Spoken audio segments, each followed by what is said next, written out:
이번에 이제 이와 관련된 정치권 내부 어떤 갈등을 좀 짚어보도록 하겠습니다. 특히나 민주당 안에서는 이재명 대 반 이재명이 아니라 오히려 이낙연 대 반 이낙연 구도가 좀 형성되고 있거든요. 이낙연 캠프 측 얘기 한번 들어보도록 하겠습니다. 문제는 분명히 있는 것 같습니다. 그렇지 않습니까? 이게 지금 공영개발 방식으로 민간인이 사실상 한 특혜를 받아서 한 6천억 이상의 이익을 챙겼거든요. 그리고 그 면면들이 예를 들어서 언론사의 기자 출신이 이 뭐 부동산 개발 업체도 아니고 이런 사업을 뛰어들어 가지고 이렇게 많은 돈을 벌고 관순일 대법관 문제라든지 이런 문제가 제기되고 있는데. 그러니까 야당이 특검 도입은 반대하면서도 어떤 식으로도 사실관계를 규명해야 된다라는 게 이제 이낙연 후보 측 얘기거든요. 이렇다 보니 이제 추미애 후보 같은 경우는 고발사주 의혹, 어떤 이른바 물타기 프레임 전환을 좀 도와주는 형태가 되었다라고 주장을 하고 있고, 또 그렇다 보니 이재명 지사 쪽에서는 다른 후보들의 어떤 공동 대응까지 요구하고 있는 상황이거든요. 민주당 당내 상황은 어떻게 해석하고 계십니까?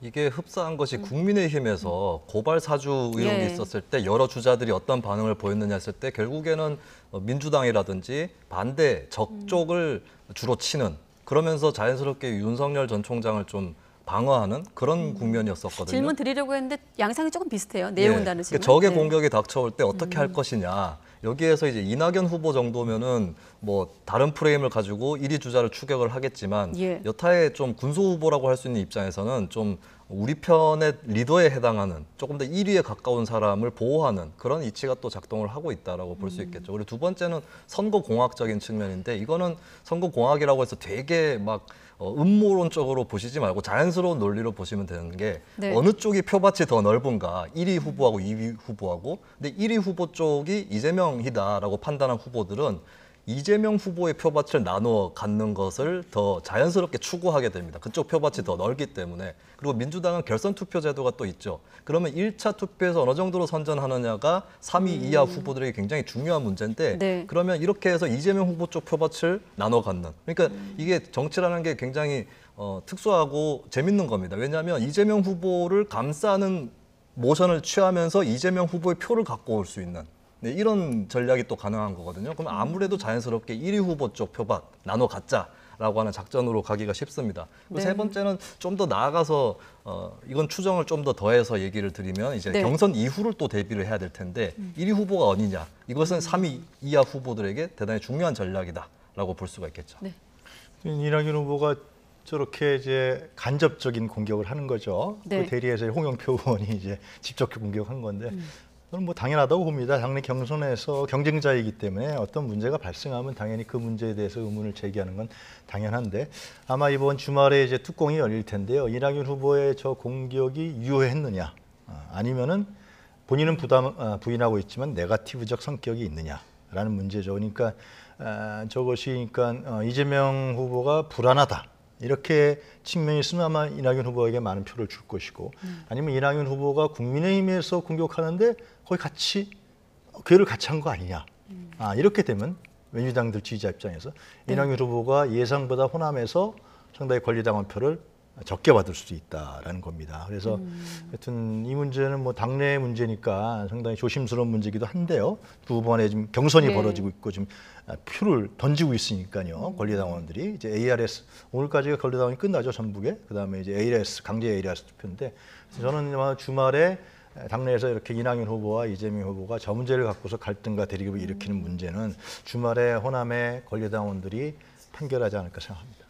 이재명 캠프 쪽 인사도 SNS를 통해서 올린 글을 봤더니 역시나 국민의힘 논리를 가져다 쓴다고 이낙연 캠프 측에서 이런 주장을 하더군요. 좀 말씀하신 대로 이제 뚜껑을 열어봐야 알겠습니다만 호남 경선 결과를 지켜보기로 하고, 그 호남 경선 결과와 이번에 보실 여론조사가 직결하진 않겠습니다만 여론조사 결과에는 또 지금의 논란이 어느 정도 반영되는지 한번 결과를 한번 보도록 하겠습니다.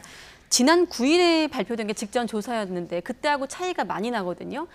지금 보면 접전을 벌이고 있습니다. 두 후보가, 이재명 후보와 이낙연 후보가 이제 34.2%, 30.2% 이렇게 접전이라면 접전인데 어떻게 해석할 수 있을까요?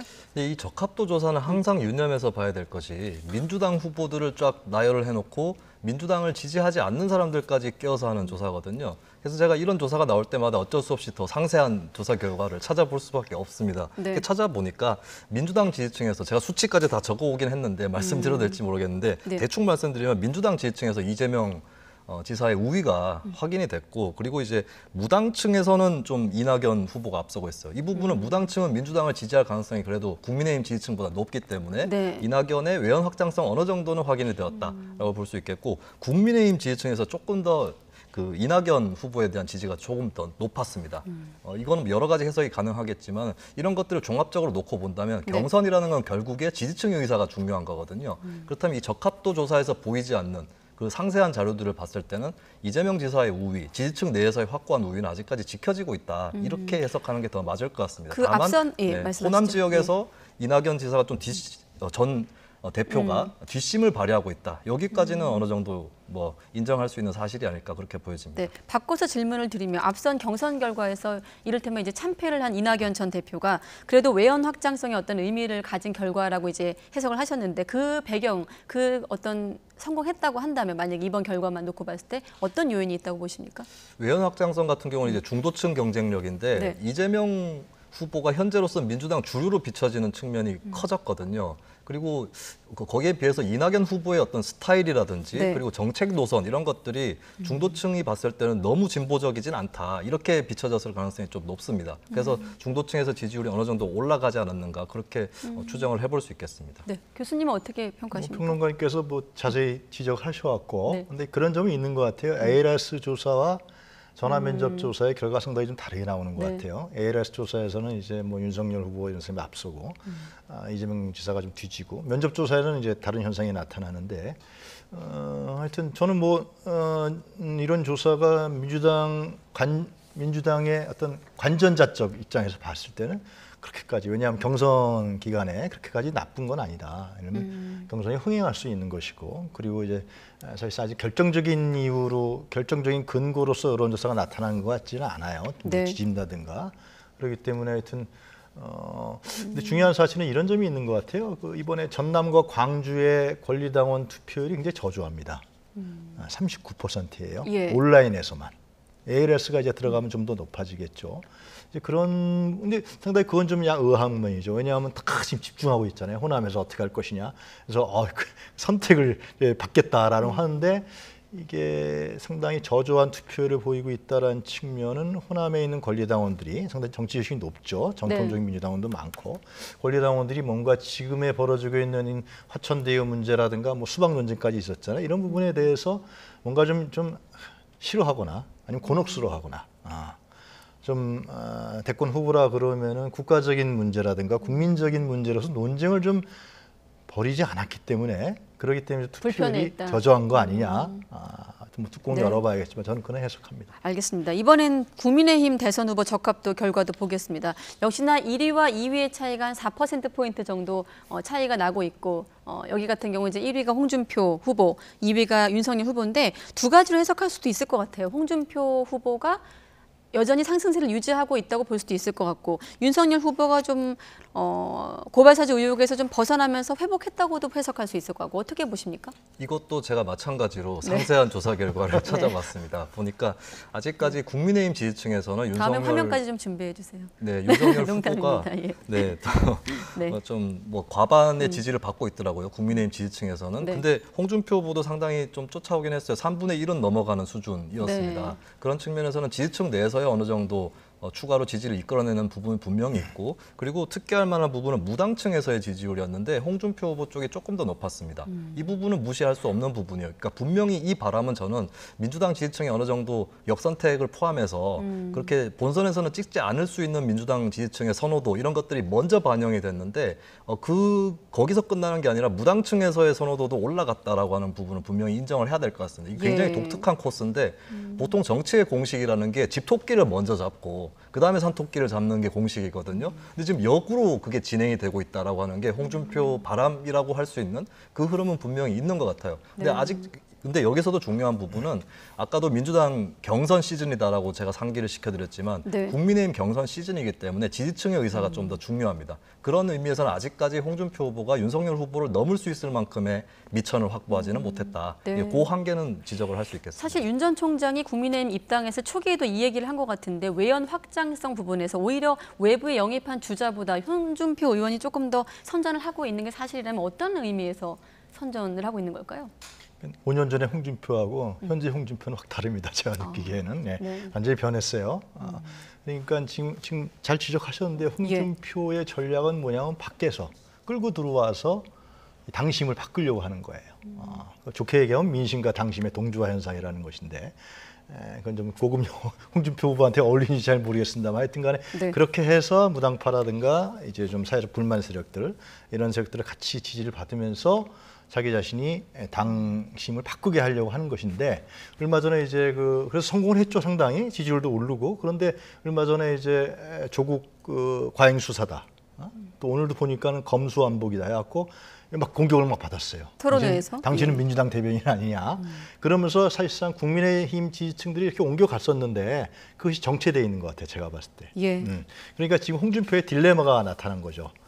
이게 그렇게 해서 국민의힘 그러니까 밖에서의 힘을 통해 갖고 국민의힘의 지지자층들을 자기한테 오게 하려고 했는데 그래서 윤석열을 완전히 넘어가려고 그랬는데 현재는 정체가 돼버린 거죠 지금. 그래서 이러한 부분이 홍준표의 딜레마로 지금 남아있는 현상인데 이걸 어떻게 할지 모르겠어요. 반면에 지금 윤석열 후보는 오늘 토론회를 제가 보니까 네. 좀 외연 확장으로 막 나가는 것 같아요.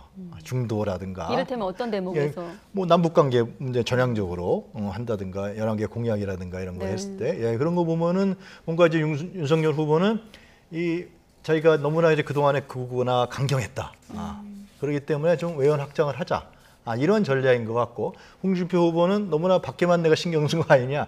국민의힘 국민의힘 지지층을 얻자. 그래서 뭐 대장동까지 가서 막 그냥 뭐 이재명 지사 감옥 간다고 얘기하지 않았습니까? 이제 네. 그런 액션들인데 결국은 이게 나중에 이제 5대5거든요.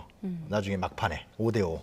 그렇기 때문에 이 부분에 대해서 아주 양쪽 캠프에서 굉장히 전략과 전술을 쓰면서 이겨내려고 하는 부분들이 있는 것 같아요. 네. 두 번째 그 TV 토론회를 교수님께서 언급하셨기 때문에 평론가님은 어떤 대목이 좀 눈에 띄셨습니까? 뭐 이를테면 공약 짜깁기 논란도 있었고 뭐 홍준표 의원 같은 경우 역시나 조국 수호 공격을 받기도 했는데. 네, 일단 윤석열, 홍준표 두 주자를 주목할 수밖에 없었는데 네. 윤석열 후보가 첫 토론에서 좀 수세적 방어적인 측면이 있었어요. 큰 실점은 없었지만 예. 너무 몸살이는 거 아니냐 이런 지적이 있었고 질문도 좀 더 유력해 보이는 주자들보다는 조금 덜 유력해 보이는 주자들한테 던지는 이런 모습들이 많이 지적이 됐거든요. 그래서 더 이상은 피해 나갈 수 없겠다라는 생각을 한 것 같습니다. 그래서 조금 더 공세적으로 나오는 그런 대목이 조금 인상적이었고 네. 홍준표 후보 같은 경우는 소위 조국 수호 논란 이런 것들을 좀 의식을 한 것도 있겠고 그리고 계속해서 좀 더 파이팅이 필요한 그런 처지이기 때문에 네. 또 그런 전략을 또 계속해서 폈다라고 볼 수 있겠습니다. 그리고 뭐 공약 카피 논쟁 같은 경우도 있었는데 사실은 이제 유승민 후보가 냈던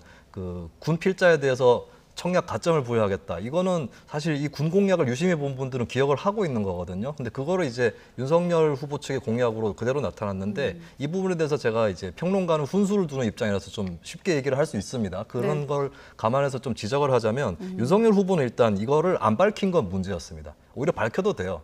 그 후보가 했는데 우리가 봐도 이거 너무 좋다. 이거 우리 같이 갖고 가겠다. 이렇게 얘기를 했다면 굉장히 폭이 넓은 대선 주자로서의 면모를 과시할 수 있었을 텐데 그 부분을 슬쩍 뛰어넘었다라고 하는 거는 이제 좀 잘못된 선택이 아니었나 싶고요. 거꾸로 유승민 후보 쪽도 뺏겨갔다라고 굉장히 비판을 했는데 그렇게 하기보다는 살짝 자랑을 해도 됩니다. 얼마나 좋으면 이렇게 슬쩍 가져가냐. 이렇게 좀 과시를 하면서 근데 가져갈 때 가져가더라도 출처는 좀 밝히시지 그랬냐. 좀 더 여유롭게 응수를 했으면 더 좋지 않았을까 싶은데 왜 우리 거를 뺏겨가느냐. 조금 신경질적으로 보일 수 있었다. 이 점이 좀 아쉬웠다고 봅니다. 네.